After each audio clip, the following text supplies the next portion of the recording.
তা সেই রাধা গোবিন্দ মিলিত তনু আমার গৌর হরি এলেন কোথায়? শ্রীরাম নবদ্বীপ মাঝে। সেই নবদ্বীপে মাতৃ আদেশ মতো আমার প্রভু সন্ন্যাস ধর্ম গ্রহণ করবার পর তিনি গিয়েছিলেন কোথায়? শ্রীক্ষেত্র পুরী ধামে। সেই পুরী ধামের মাটিতে দাঁড়িয়ে অতি প্রাতকাল আজ আমার গৌর হরি জগন্নাথ দর্শনে বিভোর। জগন্নাথ দর্শন করতে করতে ভক্তগণের দিকে তাকিয়ে বলছে, ভক্তগণ তোমরা সকলে আমার সঙ্গে বলো। কি বলবো প্রভু? তোমরা বলো, প্রভাত সময় হলো,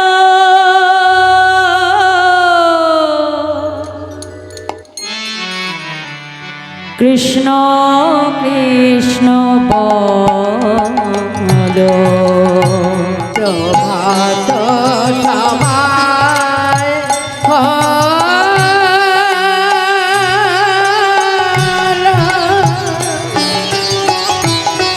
কৃষ্ণ কৃষ্ণ বলো।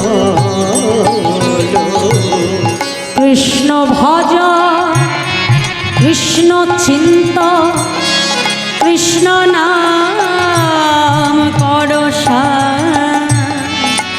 নাম বিনা কলি জীবে গতি নাহি। ওগো যেই না সেই কৃষ্ণ ভজনিষ্ঠা করি, নামের সহিতে আছে আপনি শ্রী হরি।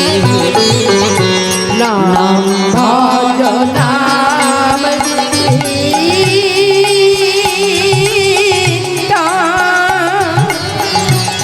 নাম ভজ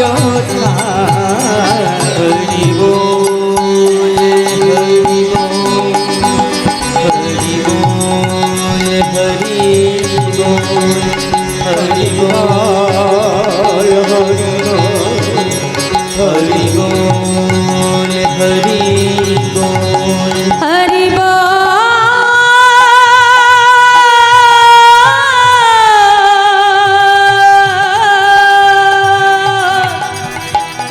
হরি হরে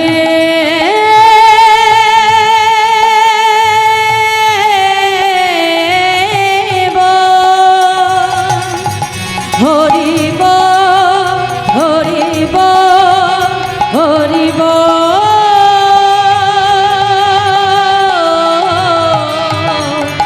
হরি।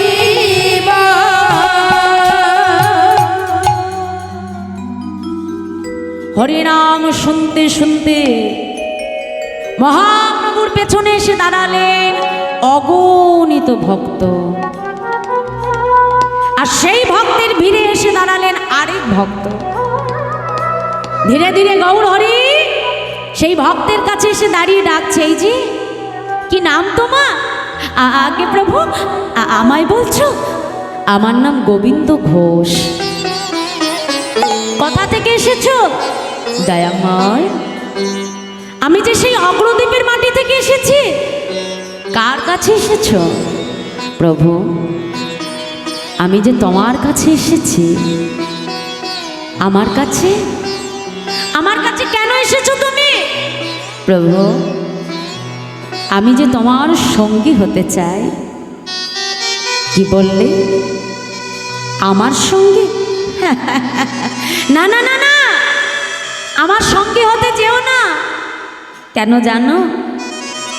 এ জগতে যেজন আমাকে ভালোবাসে, এ জগতে যেজন আমাকে সঙ্গী করে, তাকেই যে প্রত্যেকটা পদে পদে দুঃখ কষ্ট পেতে হয়। তুমি তো পারবে না, যাও। সময় থাকতে থাকতে তাড়াতাড়ি নিজের ঘরে ফিরে যাও। যেই না বলেছে গোবিন্দ ঘোষ, ছুটে এসে গৌর হরির চরণটা জড়িয়ে ধরেছি। দয়াময়, আজ আমি তোমার সঙ্গী হব বলে আমার আমার সর্বস্ব পরিত্যাগ করে আমি তোমার কাছে এসেছি দয়াময়, আর আমাকে তুমি ফিরিয়ে দিচ্ছ প্রভু। গোবিন্দ ঘোষকে দেখবা মাত্র গৌর হরির পূর্ব লীলার কথা মনে পড়ে গেল। কোন লীলা মা? রাসলীলা। এই যে রাসলীলা দেখো, এই যে সামনে হচ্ছে, এই রাসমঞ্চে দেখো ঠিক যতজন গোপী ঠিক ততজন কৃষ্ণ। কি মা দেখতে পাচ্ছ তো? সবার কাছেই গোবিন্দ আছে। তা যেদিন আমার গোবিন্দ বৃন্দাবনে রাসলীলা করলে সবাই আমার গোবিন্দকে কাছে পেয়ে চিন্তা করছে বধূ আমার, আর যেই না চিন্তা করলো বধূ আমার, গোবিন্দ আমার কি করলেন বাবা, সঙ্গে সঙ্গে রাধারানীকে নিয়ে রাসমঞ্চ ছেড়ে প্রভু অন্তর্ধান হয়ে গেলেন।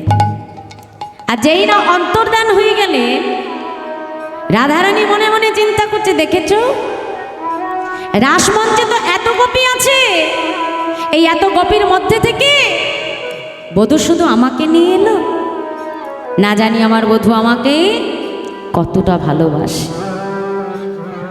গোবিন্দ মনে মনে চিন্তা করছে, রায়ধনী আজ আমায় কাছে পেয়ে তোমার মনে অহংকার এসে গেল রাধে। ভগবান এই জগতে সব সইতে পারে মা, কিন্তু দুটি বস্তু কখনো সহ্য করে না, এক কোনো ভক্তের অহংকার, আর এক হলো কোনো ভক্তের চোখের জল। তা আজকে যখন রাধারানীর মনের অহংকার এসে গেল, গোবিন্দ বিলম্ব না করে ওই রাধারানীকে গভীর বনের মধ্যে একাকী ফেলে গোবিন্দ অন্তর্ধান হয়ে গেলে। আর যেই না রাধারানীকে ফেলে রেখে বধূ অন্তর্ধান হয়ে গেলে, গভীর বনের মধ্যে বসে বসে আমার রাধারানী নয়নে জলে বাক্য ভাসিয়ে ক্রন্দন করছে। আর যেই না আমার রাধারানী ক্রন্দন করছে মা, এমন সময় রাধারানীর যে অষ্ট সখী, যার ভেতরে একজনের নাম রঙ্গদেবী, রাধারানীর কাছে এসে বলছে, হ্যাঁ রে রাধে, এই তোর বধূর ভালোবাসা, এমন ভালোবাসা নিয়ে তুই আবার গর্ব করিস রাধে? হ্যাঁ রে রাধে, তোর বধূ যদি আর কখনো তোর কাছে ফিরে না আসে। যেই না বলেছে রাধারানী ক্রোধান্বিত হয়ে সখীকে ডেকে বলছে, সখী আজ আমার এমন দশায় তুই বলতে পারলি এমন কথা? শোনে রা, আমি রাধারানী হয়ে আজ তো অভিশাপ দেব। এ জগতে কোনো ভক্ত যদি কখনো ভগবানকে কাছে পায়, আর যদি ভগবানকে কাছে পেয়ে যদি সেই ভক্ত কখনো ভগবানকে হারিয়ে ফেলে, তবে ওই ভক্তের মনে যে কতখানি বেদনা, কতখানি যন্ত্রণা, তোকেও একদিন আমার মতো ভক্ত হয়েই সইতে হবে। তোকেও একদিন আমার মতো ভগবানকে হারিয়ে নয়ন জলে বাক্য ভাসিয়ে কাঁদতে হবে। আমি রাধারানী আজ তোকে অভিশাপ দিলাম। সেই রাধারানীর অভিশাপ মাথায় নিয়ে বৃন্দাবনের সেই রঙ্গদেবী সখী হলেন কলিযুগের আমার ভক্ত গোবিন্দ ঘোষ। তাই যেই আজ আমার গৌর হরি সেই গোবিন্দ ঘোষকে দেখলো মা, দেখবা মাত্রই পূর্বলীলার কথা মনে পড়ে গেল।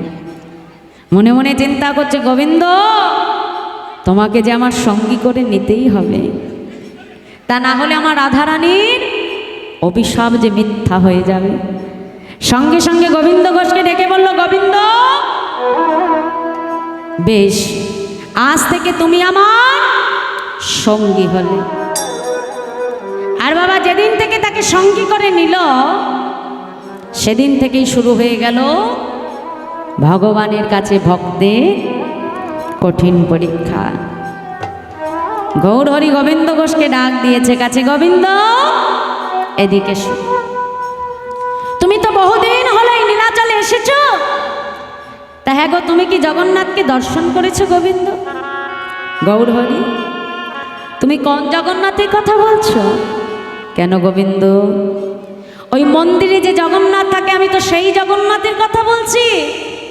প্রভু, মন্দিরে যে জগন্নাথ থাকে সে তো অচল জগন্নাথ, চলতেও পারে না আবার কথাও বলতে পারে না। কিন্তু জানো দয়ামা, আমি প্রত্যেক দিন যে জগন্নাথ দর্শন করি সে চলতেও পারে আবার কথাও বলতে পারে। হ্যাঁ গো গোবিন্দ, এই সচল জগন্নাথ তুমি আবার কোথায় পেলে? শুনবে দয়া আমায়, শোনো শোনো অপ্রভু, তহু জগন্নাথ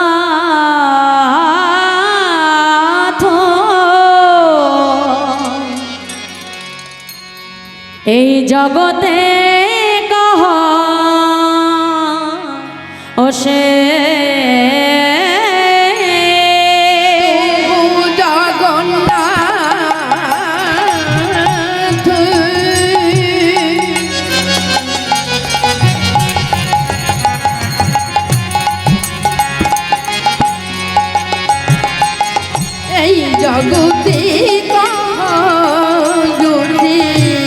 জগ বহি নহি বই ছড়ে মাধব বহু তুমি নতি করু তো হে মাধব এই তুলসী তিল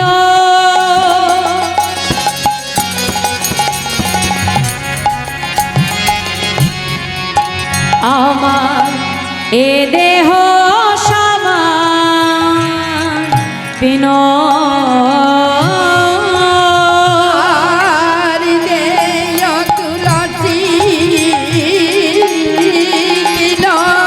হরিবল হরিবল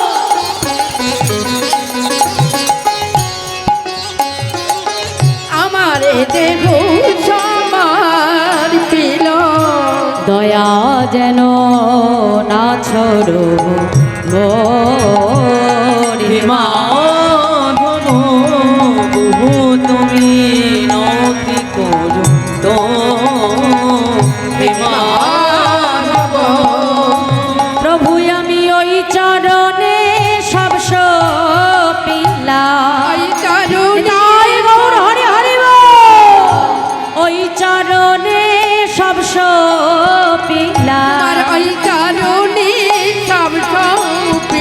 আমার জাতি কুলমা লজ্জা ধৈর ওই চরণে সব সপিলাম আমার জাতি মান লজ্জা ধর্ম ওই চরণে সব পিলা আমার জাতি কুলমা লজ্জা ধৈর ওই চরণে সব সপিলাম আমার জাতি মান লজ্জা ধর্ম ওই চরণে সব পিলা দেয় তুলসী ছিল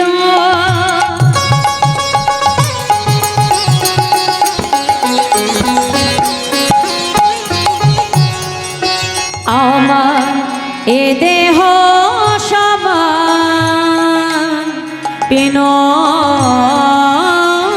আর দেয় তুলসী তিলা আরে আরে আমার এ দেহ সমার পিল দয়া যেন না ছোড়ো মোর হে মা মাধব বহু তুমি রতি করো মোর হে মাধব আজ গৌর হরির দিকে গোবিন্দ ঘোষ অঙ্গুলিটি হেলন করে বলছে দয়াময় এ জগতে যেই কৃষ্ণ সেই জগন্নাথ আর তিনি হলেন আমার শ্রীকৃষ্ণ চৈতন্য মহাপ্রভু। তাহলে মাগো কি বলবেন? দোয়াটা বন্ধ করুন। এ জগতে যেই কৃষ্ণ সেই জগন্নাথ আর সেই হলো আমার শ্রীকৃষ্ণ চৈতন্য মহাপ্রভু। যেই না বলেছি গোবিন্দ ঘোষের কথা শুনবা মাত্র আমার মহাপ্রভু এবার মৃদু মৃদু হাস। বাহ গোবিন্দ, শোনো শোনো, বলি আমার মনে একটু তীর্থ ভ্রমণের বাসনা হয়েছে। তা হ্যাঁ গো গোবিন্দ, তুমি কি আমার সঙ্গে যাবে? তা মা ভগবান যেখানে ভক্তও তো সেখানে, কি তাই তো? দেখো আজকে এখানে আমার প্রভু আছে বলে এত ভক্ত সমাগম, তাই তো? মায়ের আরাধনা হচ্ছে বলে ভক্তের এত সমাগম, তাই না? তাহলে ভগবান যেখানে থাকে ভক্তও সেখানে থাকে। তা আজকে আমার গৌর হরি যাবে তীর্থ ভ্রমণে, এই কথাটা যখন নীলাচলবাসী অর্থাৎ পুরীর যত ভক্ত তারা যখন জানতে পারলো মা, তারাও আর ঘরে থাকে কেউ, তারাও প্রভুর পাছু পাছু সবাই যাচ্ছে তীর্থ ভ্রমণের উদ্দেশ্যে। আর আমার গৌরহরি সকল ভক্তবৃন্দকে ডেকে বলছে, এই যে ভক্তগণ তোমরা সকলে আমার সঙ্গে বলো। কি বলবো প্রভু? বলছে কৃষ্ণ নাম কৃষ্ণ নাম কৃষ্ণ নাম করো। কি গাইতে বলছে প্রভু? বদনে কৃষ্ণ নাম গাইতে বলছে। আগে যাচ্ছে গৌরহরি কৃষ্ণ নাম গাইতে গাইতে, আর পেছনে ভক্তগণ তারাও বদনে কৃষ্ণ নাম গাইতে গাইতে আসে। গৌরহরি কি বলছে? দেখো দেখো, কৃষ্ণ নাম কৃষ্ণ নাম কৃষ্ণ নাম করো, কৃষ্ণ নাম মধুর নাম মধুর নাম করো, কৃষ্ণ নাম নিতাই গৌর হরি হরি বল। কৃষ্ণ নাম করো, কৃষ্ণ নাম মধুর নাম করো, কৃষ্ণ নাম কৃষ্ণ নাম কৃষ্ণ নাম করো, কৃষ্ণ নাম মধুর নাম করো। নাম কৃষ্ণ নাম করো, কৃষ্ণ নাম মধুর নাম করো।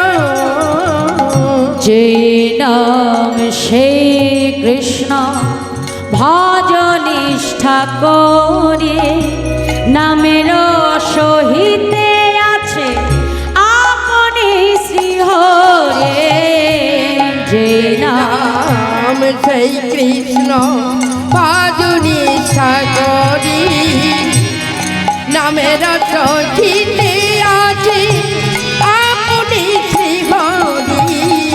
কৃষ্ণ নাম কৃষ্ণ নাম কৃষ্ণ নাম করো, কৃষ্ণ নাম মধুর নাম করো, কৃষ্ণ নাম নিতাই গৌর হরি হরি বল। নাম করো, কৃষ্ণ নাম মধুর নাম করো।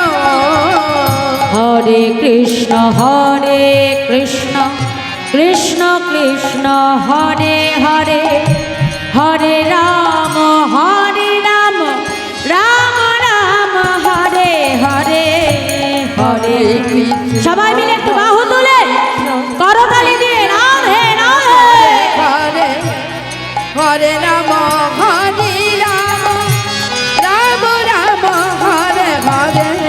আমায়রা বলি হরিনাম গাইতে গেলে, হরিনাম শুনতে গেলেও ভাগ্যের প্রয়োজন। দেখো যারা বাড়ি চলে যাচ্ছে সকাল সকাল তারা ভাগ্যবান, খুব ভাগ্যবান। হ্যাঁ, জয় রাধে। মায়েরা একটা গাছে যখন আমের বুটি মানে গুটিটা যখন ধরে, তাই না, প্রথম দেখবেন কি হয়, চারপাশে যখন কুয়াশা পড়ে তখন কি হয়, কিছু আমের গুটি গাছ থেকে ঝরে পড়ে যায়। এই যে আশা যখনই আমাদের মনের মধ্যে একবার চলে আসবে মা, যখনই আমরা ঘড়ি দেখবো যে বাবা এত বেজে গেছে আর থাকা যাবে। এমনিতেই মেদিনীপুরে এত চারপাশে কীর্তন হয় মা, ঘরে ঘরে কীর্তন হয় বললেই চল। হ্যাঁ, ছয় রাজি। আর বেশি পেয়ে গেলে বাবা যেটা হয় রাধে রাধে। তা মায়েরা কুয়াশা হলে কি হয়, আমের গুটিগুলো ঝরে পড়ে যায়। ঠিক আমাদের মনের ভেতরেও যখন আশা জন্মাবে তখন আমরাও কি হব, গোবিন্দ সেবা থেকে দূরে সরে যাব। এরপরে দেখা যাচ্ছে কিছু আম বড় হচ্ছে, আর যেই আমগুলো বড় হয় একটু তখন কি হয়, পাড়া ছেলেপেলেরা এসে কি করে, গাছে ঢিল ছুঁড়ে মারে। আর যেই না ঢিল মানে কি হয় মা, গাছ থেকে পড়ে যায়। তা হরিবাসরেও ঢিল ছড়ে, জানো তো মা, বলে এই দিদি অনেক রাত হয়েছে, সকালবেলায় যে খেতে দিতে হবে মনে নেই? তা শোন, আমি তো যাচ্ছি, তা তুই কি আমার সঙ্গে যাবি নাকি? বাবা, রাতের অন্ধকারে একা একা যেতে পারবি না। কতভাবে বান্ধবীর কথা ভেবে দেখেছো মা? হ্যাঁ, মানে নিজে তো গেল, নিজের তো সর্বনাশ হলো, আর যাকে বাঁধিয়ে নিয়ে গেল তারও সর্বনাশ করে নিল। নিতাই গৌর হরি। এরপরে কি হয়, কিছু আম দেখবে গাছের ডালে শক্ত করে আঁকড়ে ধরে থাকে, আর গাছের ডালে থেকেই যারা সুপরিপক্ক হয়ে যেতে পারে না, একমাত্র কিন্তু সেই বাজারে যে আমরা আগে খুঁজে খুঁজে কি আম নিই ভগবানকে দেওয়ার জন্য, পাকা পরিপক্ক আম, তাই তো? তাহলে যেটা দেখবো সুপরিপক্ক আম, সেটা এনে আমরা কাকে সেবা দিই? গোবিন্দকে সেবা দিই, কি বাবা, তাই না? তাহলে এইখানে বসেও যারা হরি নামে সুপরিপক্ক হতে পারবে, একমাত্র তারাই কিন্তু আমার গোবিন্দ চরণ পাদ পদ্মে পৌঁছে যাবে। নিতাই গৌর হরি বল, হরি বল, বল হরি বল। ওই জন্য হরি কথা শুনবার জন্য ভাগ্য লাগে মা, হরি কথা সবার কপালে হয় না। জয় রাধে। দেখি সবাই মিলে একটু বাহু তোলে আমার সঙ্গে বলো দেখি, হরে কৃষ্ণ কৃষ্ণ কৃষ্ণ হরে হরে, হরে রাম রাম রাম হরে হরে, বলো হরে কৃষ্ণ। বাহ, জোরে জোরে।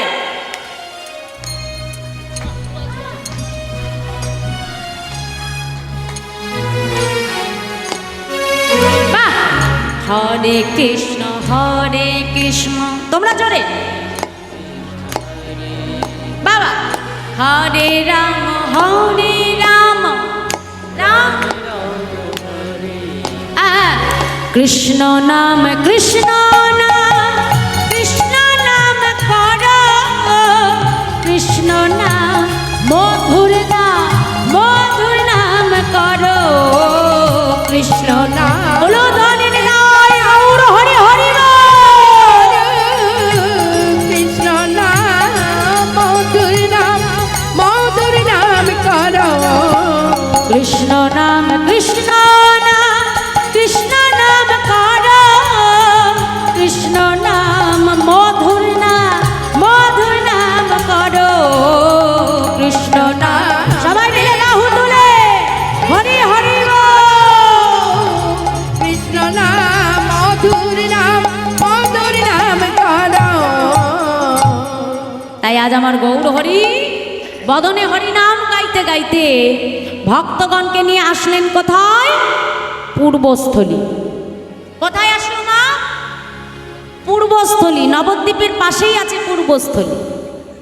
তা গৌর হরি যখন সেই পূর্বস্থলীতে আসলো, এখন ভক্তগণকে ডেকে বলছে, এই যে গোবিন্দ শোনো, আজ আমরা আর কোথাও যাব না, বলি এইখানেই আজ সকল ভক্তের সেবার আয়োজন করো। গোবিন্দ ঘোষের মাথায় হাত পড়ে গেছে। প্রভু বলে কি, আরে বাবা, প্রভু যেমন সন্ন্যাসী, তার কাছে যেমন কিছু নাই, আমরাও তো তারই সঙ্গীর সঙ্গী, আমাদের কাছেও তো কিছু নাই, তাহলে এত ভক্ত সেবা দেব কেমন করে? কথায় বলে বাবা, ভাবছ বসি চলবে কিসে, তুমি ভাববার কে? যার ভাবনা সেই তো ভাবে, জীবের সময় থাকতে তুমি ভাবো তাকে। দেখো ভগবান তিনি কতটা করুণাময়, কতটা কৃপাময় মা। একটা খুব মজার দৃষ্টান্ত আমি দিচ্ছি মা। দুই বন্ধু রাস্তা দিয়ে যেতে যেতে পথে চলতে চলতে বড় ক্লান্ত পরিশ্রান্ত হয়ে গেল। পরিশ্রান্ত হয়ে তা এক বন্ধু আর এক বন্ধুকে ডেকে বলছে, এই ভাই শোন, বলি এই প্রখর রৌদ্রে আমি আর বেশি পথ চলতে পারছি না, তুই একটা কাজ কর, তুই একটু এখানে বস, আমি তোর কোলে শুয়ে একটু বিশ্রাম করি। হ্যাঁ, এখন তাদের ভেতরে এক বন্ধু ছিল ভগবানে বিশ্বাসী অর্থাৎ আস্তিক, আর এক বন্ধু ছিল নাস্তিক, যে ভগবানে বিশ্বাস করে না। এখন ওই যেই বন্ধুটি নাস্তিক, সে ওই তার ভক্ত বন্ধুর কোলে শুয়ে শুয়ে ঘুমাচ্ছে। তা ঘুমাচ্ছে কোথায়? একটা বটবৃক্ষের নিচে। তা ঘুমাতে ঘুমাতে হঠাৎ করে ওই বট গাছের একটা ফল এসে তার মাথায় টপ করে পড়ল। আর যেই না পড়েছে, সঙ্গে সঙ্গে বন্ধুকে ডেকে বলছে, এই বন্ধু, একটা কথা ভেবে দেখেছিস কখনো, এই যে তুই যে ভগবানকে বিশ্বাস করিস না, দেখ ভগবানের সৃষ্টির কত মহিমা, ভগবান কত কিছু আগে থেকেই ঠিক করে রেখে দেয়। এই যে বট গাছের নিচে এসে যে মানুষ বিশ্রাম করবে, এখন বট গাছের ফলগুলো যদি এত বড় বড় হতো না, হ্যাঁ, মাথায় পড়লে কেউ আর বাঁচত না। কিন্তু একবার ভেবে দেখো, লাউ গাছে তো এত বড় বড় ফল ধরে, কুমড়ো গাছে এত বড় বড় ফল হয়, আমরা কখনো লাউয়ের মাচার নিচে ঘুমাই? যাই সেখানে শুতে? যাই না। তাহলে তার ফলগুলো বড় বড় ভগবান আগেই বিচার করে রেখে দিয়েছে। আর যেখানে বিশ্রাম করবো, অর্থাৎ বটবৃক্ষ, যার ছাওয়ায়, শীতল ছাওয়ায় আমরা বিশ্রাম নেব, তার ফলগুলো ভগবান ক্ষুদ্র ক্ষুদ্র তৈরি করেছে। তাহলে এটাও তো ভগবানের সৃষ্টি মা। আর সব কিছুই কিন্তু ভগবানের ইশারাতেই হয়। হ্যাঁ হ্যাঁ, একটা ভেবে দেখো মা, এই যে আমরা ক্ষুদ্র ক্ষুদ্র শস্যে, সেটাকে ভাঙিয়ে আমরা 1 লিটার তেল পাই। যদি একটা কুমড়োর ভিতরে সেই শস্যের মতো এমন দানা থাকতো মা, তাহলে কত তেল আমরা পেতাম। হ্যাঁ, জয় রাধে রাধে। তাহলে সবই কিন্তু ভগবানের সৃষ্টি মা। ভগবান আগে থেকেই সব ঠিক করে রাখে, আগে থেকেই সব বিচার করে রাখে। তা আজকে গৌর হরি যখন এসেছে, সেই পূর্বস্থলীতে যখন প্রভু আসলে, আর পূর্বস্থলীবাসী যখন তারা জানতে পারলে, এখন কেউ কি আর গৌর হরিকে শূন্য হাতে দর্শনে যায়? আমরা ভগবানের কাছে কি কখনো খালি হাতে যাই মা? যাই না।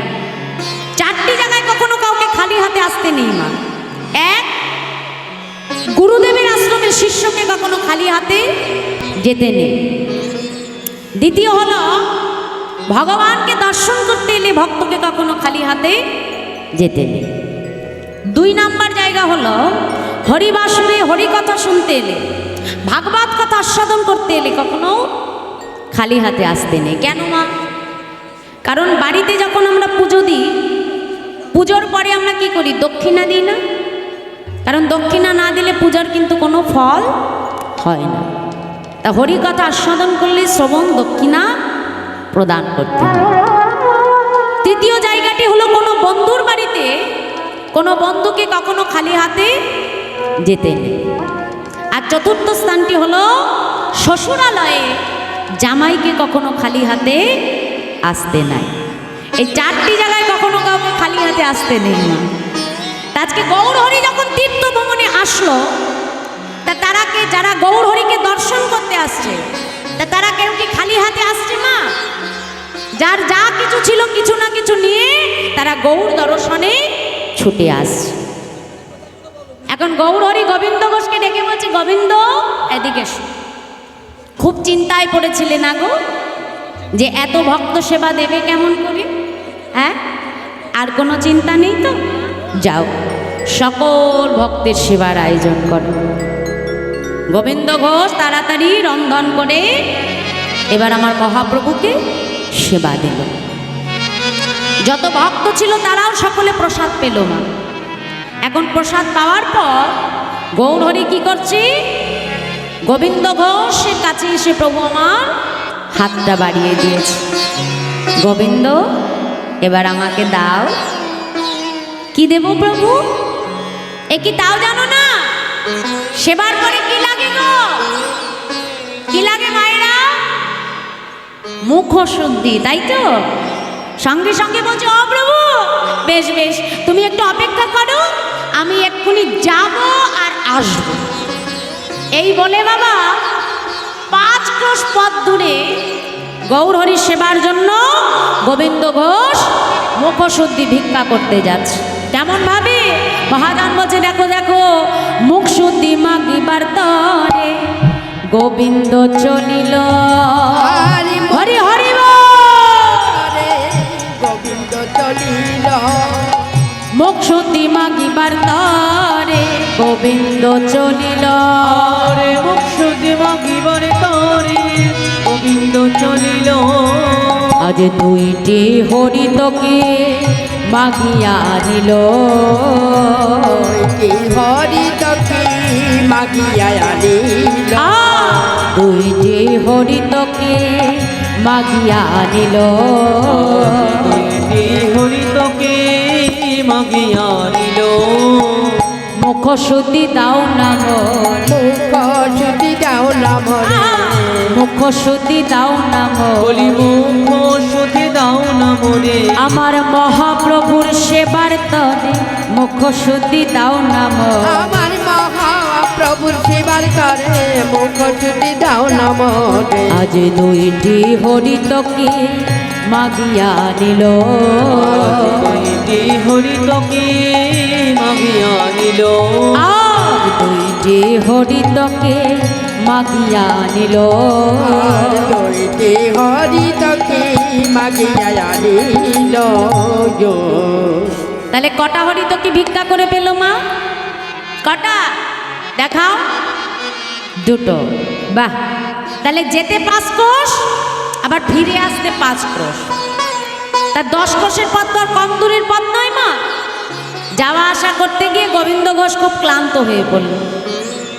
তা একটা গাছের নিচে বসে বসে যখন বিশ্রাম করছে, মনে মনে চিন্তা করছে, আজ তো আমি 2টো হরিতকে ভিক্ষায় পেয়েছি, 2টো হরিতকে প্রভুকে দিয়ে কাজ নেই। একটা হরিতকে প্রভুকে দেব, আরেকটা আমি আমার কাছে সঞ্চয় করে রাখবো। হ্যাঁ, প্রভু তার জানতে পারছে না যে আমি কি দিয়ে কি করছি। হ্যাঁ, প্রভু তার দেখতে পাচ্ছে না। একটা হরিতকে দেব, আরেকটা আমি আমার কাছে রেখে দেব। না জানি কাল আবার কোথায় যে বলবে গোবিন্দ হরিতকে দাও, তখন কোথায় পাবো? মনের আনন্দে একটা হরিতকে নিজের কাছে বেঁধে রেখে দিয়েছে মা। আর আরেকটা হরিতকে নিয়ে ছুটতে ছুটতে গৌর হরির কাছে এসে বলছে, দয়াময় প্রভু, এই নাও, এই নাও ধরো প্রভু। গৌর হরি আজ কোনো কথাই বললেন না। গোবিন্দ ঘোষের কাছ থেকে মহাপ্রভু আমার একটি হরিতকে নিয়ে গৌর হরির সেবা করে নেবেন। ভক্তগণকে ডেকে বলছে, ভক্তগণ চলো, আর বিলম্ব নয়, পুনরায় আবার আমরা তীর্থ ভ্রমণের উদ্দেশ্যে বাহির হব। আবার প্রভু আমার পূর্বস্থলী হতে পুনরায় তীর্থ ভ্রমণের উদ্দেশ্যে আমার গৌর হরি যাত্রা করলেন। আগে ছুটে যাচ্ছে গৌর হরি, পেছনে ছুটে যাচ্ছেন ভক্তগণ। প্রভাতকালে বদনে গৌর নাম গাইতে গাইতে কি বলছে? ভজ গৌরঙ্গ কহ গৌরঙ্গ লহ গৌরঙ্গের নাম রে। আর জয় গৌর হরি হরি গৌরাঙ্গ লাহ গৌরাঙ্গীর নাম রে। ভজ গৌরঙ্গ কহ গৌরঙ্গ লহ গৌরঙ্গের নাম রে। ভজ গৌরাঙ্গ কহ গৌরাঙ্গ লাহ গৌরাঙ্গীর নাম রে। আচ্ছা মায়েরা, এই নাম আমরা জানি, সবাই জানি তো? তাহলে একটু হাত দুটো তুলবো, আমরা বাহু তুলি, একটু গৌর নাম গাইবো সবাই মিলে। বলো আমার সঙ্গে, ভজ গৌরঙ্গ। বাহ,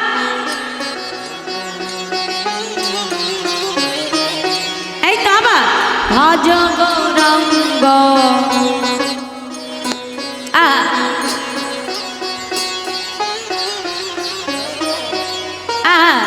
যে জানাবো রঙ্গ ভজে, সে হয় আমার প্রাণে রে।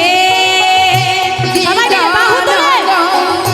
রঙ্গ ভজে সে হয় আমার প্রাণ রে। একবার দিন গেলে হব রঙ্গ, যে বলে একবার রে।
গৌর নাম গাইতে গাইতে প্রভু আসলেন কোথায়?